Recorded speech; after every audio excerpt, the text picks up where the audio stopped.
Very popular engines with people who did furniture moving and road haulage. What do I do when it's a sleigh back? Beautifully turned out. Very much as an engine would have been in its working days. Tractor's gone for that.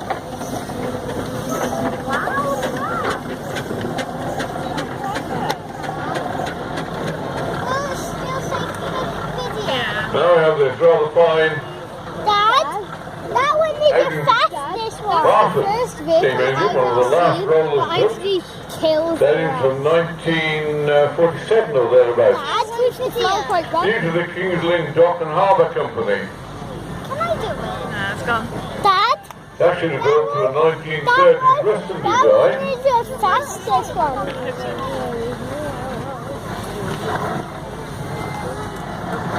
They're in the livery of Hereford to County Council.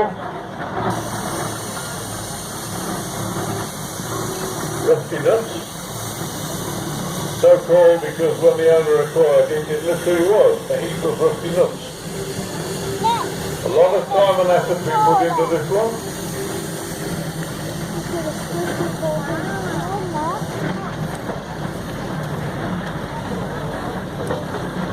Dating from 1927. I must admit I can actually remember that one working. So then, Holden. Wagon. That one got a bucket. That one got a bucket.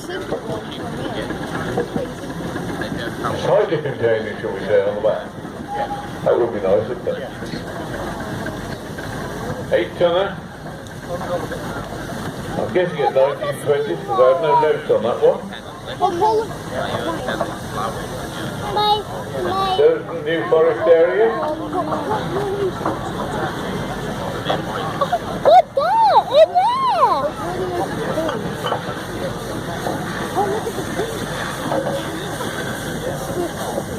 One of these engines that work hard on thrashing duties, all its working life.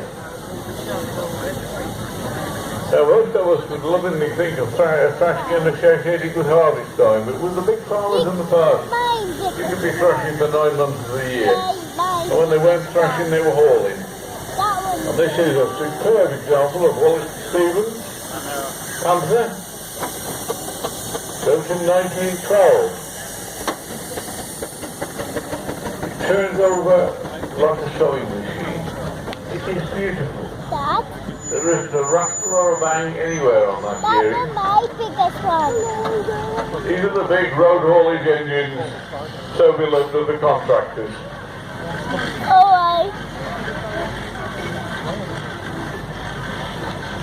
Alice, one step on the chairs. It's alright. Then a Sherwood road locomotive. No. Do you know the problem? I don't know how to park. A reporter of Rochester built this engine, and when it was built, it was a road roller. Now, a lot of people would say it's wrong. It shouldn't be converted. Well, I disagree with them. Because if that engine hadn't been turned into what it is today, an engine called Harold Llewellyn Morgan, it would have been cut up, chopped into little pieces and thrown away. Whereas it has been restored beautifully in the guise of a Shelburne Road locomotive. But let me use a little secret. It was built in 1915 at the time of the First World War, so those Shelburne engines were built then. And Aveling and Porter of Rochester never built Shelburnes anyway, as far as I know. Their speciality was road rollers.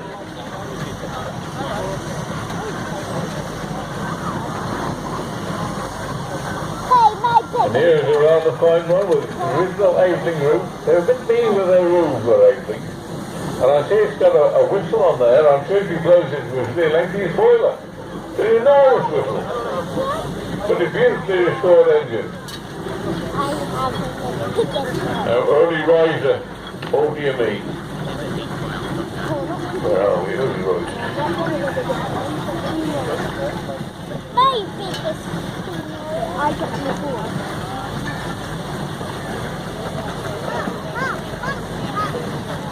8-tonner of 1924, originally with New Mills Urban District Council. And way back in 1924 they paid the glorious price of £779, 8 shillings for that engine. And it was not sold out of service until 1970. Has been put together and beautifully restored by the current owner, Mr. Lomas.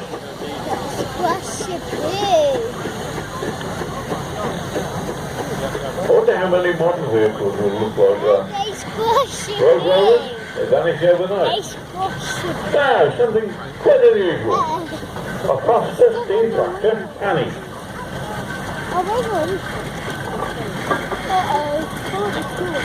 Nearly Planet Factory, but not quite.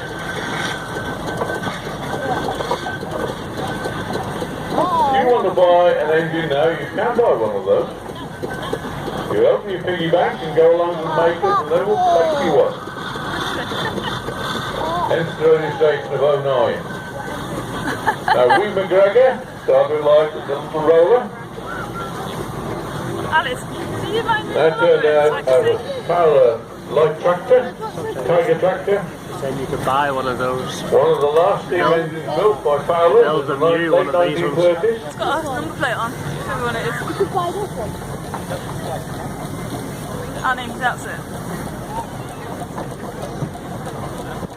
You'd Now we have Dragon, built in 2004, I think. Again, built by William Foster, or the successor to William Foster.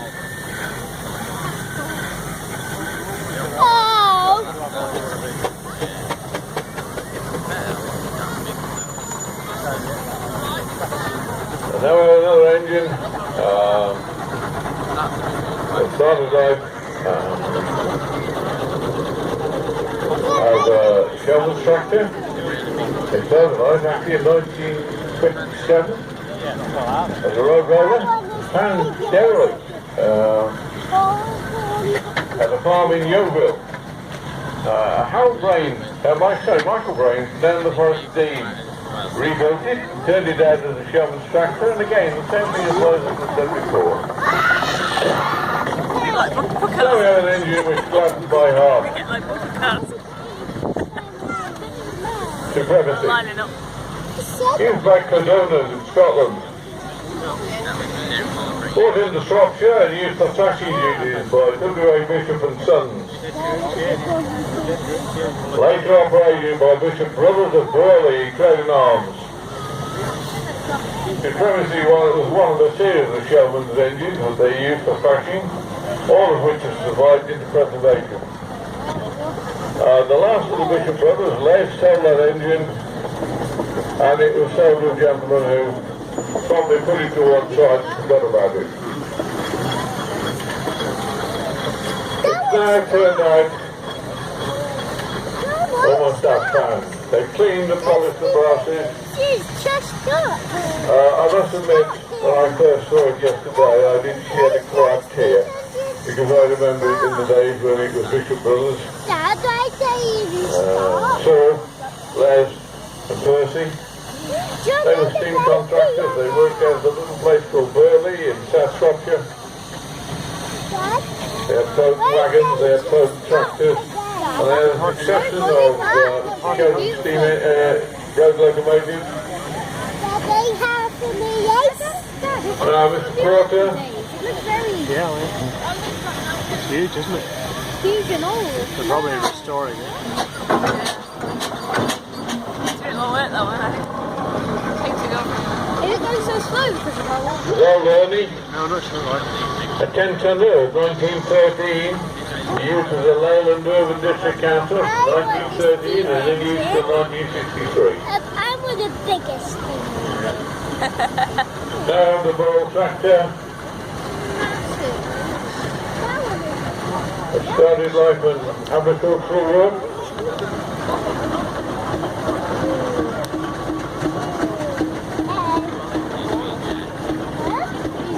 It's tax just that one.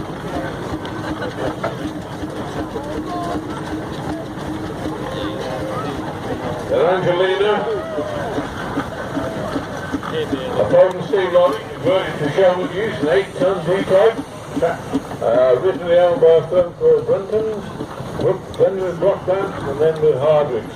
Now with Hardwicks might have been the end of the line, because Hardwicks were scrap merchants in London, and then at, I forget, Eric? Yeah, don't remember the name where Hardwicks were, but acquired by the first owner's family. Now turned out to the Sherwood Lloyd tractor, it would have been Cheshire Pride, another fine engine. This is 1918, a 4-horse, 5-tonner. Still on its original solid tyres.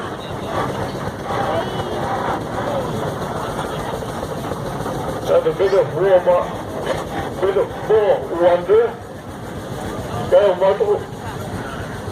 Now fine burrow model. I wish I had the ability, you know, on the patience to build an engine like this.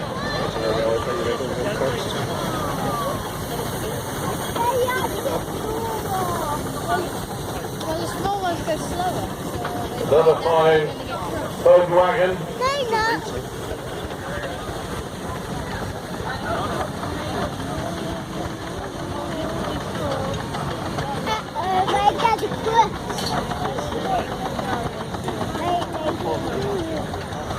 Well, that was good. Foden, of course, built the sandbag. Oh, the little one. Very well engineered.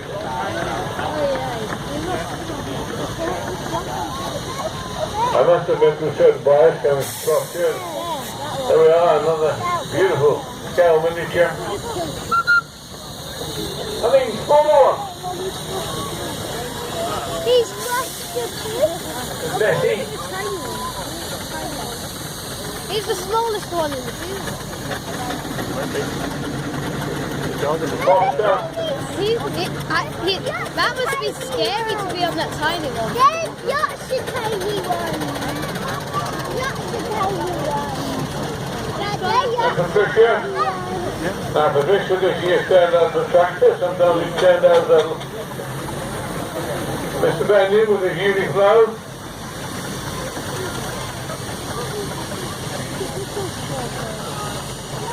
Oh, fine. Agricultural engine. They're making mistakes, ladies and gentlemen. It's far more difficult to run and maintain one of these miniatures than it is a full-size engine. It actually has a trailer.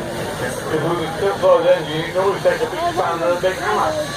This one, you don't do that. You have to have patience and infinite care. The sort of thing that you need to be a watchmaker or a watch repairer. I just haven't got that sort of ability. The dog sitting there. And I have great admiration for those that have.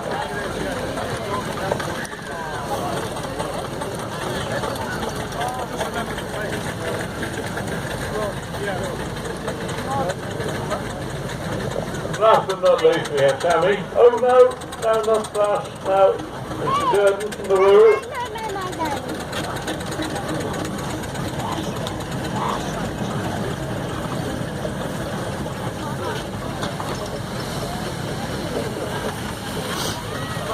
And I think Mr. Durden and his model have been around rather nearly as long as I have. The Royal Chester.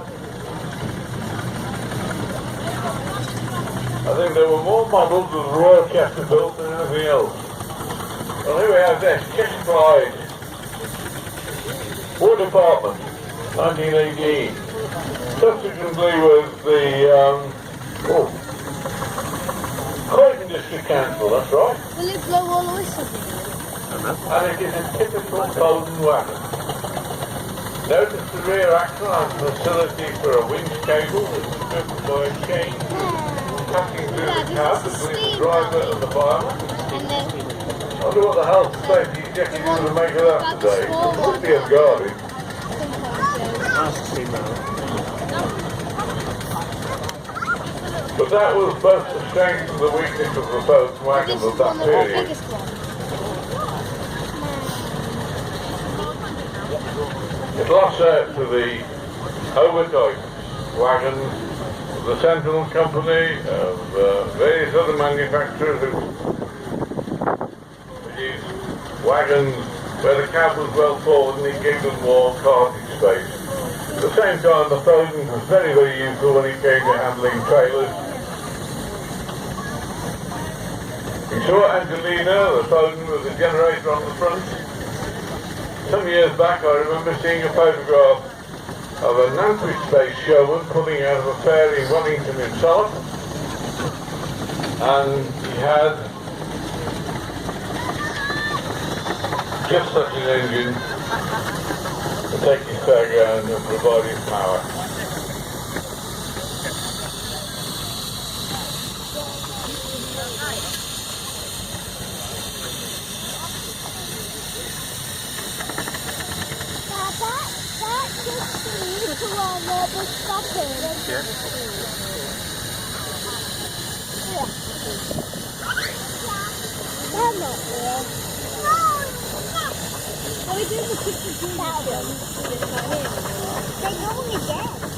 Yeah. The villagers, you know, they will pull a load.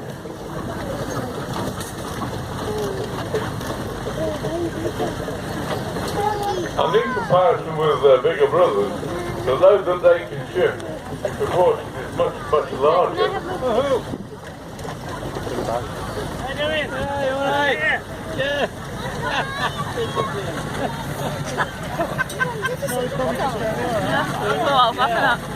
Don't put it. Don't pick one. That one. Yeah. No. I just saw the video now. I should be on the steam engine. Tiny one. Yeah. I suspect that this massive one used to be really red and colourful. Yeah, I think it went just the driver. Might be his family. Children or grandchildren. It's still beautiful. Need a black cap to ride with these. Too quiet.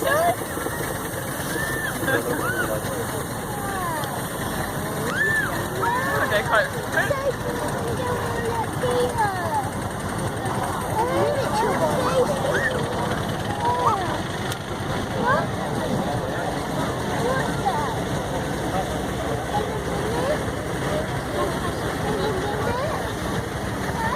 I think that one got stuck. That's Well, ladies and gentlemen, what a superb display of machines. And that is fitting for Cheshire, a fine turnout of Foden wagons.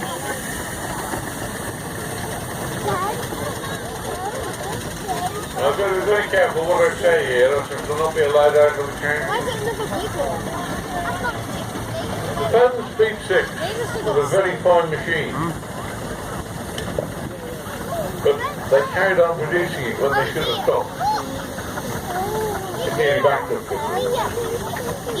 It did in fact bankrupt the Sentinel Company in first because they carried on producing steam engines until the 1940s. They spent the 1940s.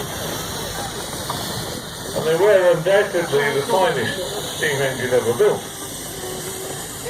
And the ultimate steam engine was the terrible Sentinel, which never went into production because of the outbreak of the Second World War. Interesting to reflect that about 1900, steam cars, petrol cars and electric cars were all considered to be on a par with each other. And the oil engine interest won. But think about some of the steam cars of the early 1900s could achieve 50 or 60 miles an hour. The heyday of steam engines on the road was the 1910, 1890 to 1910, 1920. The death knell was told with the huge amount of petrol engine lorries that were declared surplus after the First World War, and therefore the steamers were relegated to the back further. In our pockets like Shropshire and Cheshire, they remain. because the contractors there were fairly shrewd gentlemen, and they hung on to their machines because they saw no point in changing something that was good. And in fact, within Cheshire we have a couple of engines which are still in the hands of the original owners.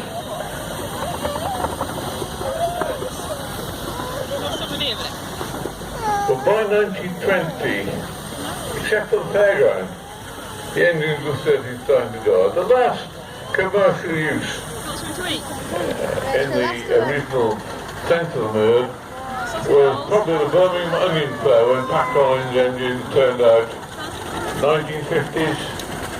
About the last time I can remember it was the 1940s in Newport Mayfair, Newport Salt, I think. Then there was nothing. Engines were parked up in yards and forgotten about. And then suddenly in the 50s, people started to think about conserving them. And people who were enthusiasts went and spent a reasonable amount of money and took an engine and put it in their front garden and restored it. Then we started having rallies. We started dripping with nostalgia. But without the forethought of the people who were enthusiasts, we would have been lost.